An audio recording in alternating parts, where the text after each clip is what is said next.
Hey und herzlich willkommen. Mein Name ist Tim und in diesem Video zeige ich euch, wie ihr mit dem Picom Planner nicht nur eure Planung bearbeitet, sondern sie auch wirkungsvoll präsentiert. Ihr kennt das Problem, die Präsentation des Projektes steht an und ihr wollt den Kunden interaktiv durch die Planung führen. Wäre es jetzt nicht hilfreich, wenn der Picom Planner einen zweiten Monitor, sozusagen eine Präsentationsansicht hätte? Genau das möchte ich euch in diesem Video zeigen. Die Präsentationsansicht lässt sich mit einem Klick auf den Live View Button öffnen. Jetzt öffnet sich ein eigenes Fenster mit der aktiven Ansicht, welches sich zum Beispiel auf einem externen Monitor platzieren lässt. Nun seht ihr, dass wenn ihr euch in der aktiven Ansicht bewegt, dieser Inhalt mit der Präsentationsansicht synchronisiert wird. Wenn ihr das Bild pausieren wollt, könnt ihr in der rechten oberen Ecke des übertragenen Ansichtsfensters den Live View anhalten.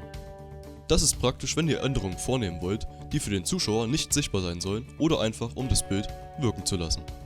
Mit einem Klick auf Live View fortsetzen wird es wieder synchronisiert und alle Änderungen werden sichtbar. Wollt ihr ein anderes Ansichtsfenster übertragen, klickt ihr einfach oben rechts in der Ecke auf Live View aktivieren. Ein weiteres Beispiel für die Anwendung der Präsentationsansicht wäre die Nutzung in einer Webkonferenz, wie beispielsweise mit Microsoft Teams.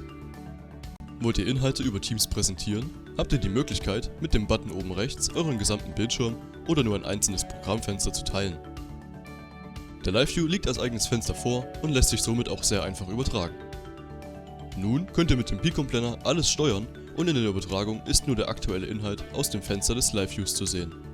Mit dieser Funktion könnt ihr auf einfache Art und Weise eure Inhalte aus dem Picom Planner teilen, ohne dass die Zuschauer von der Benutzeroberfläche abgelenkt werden.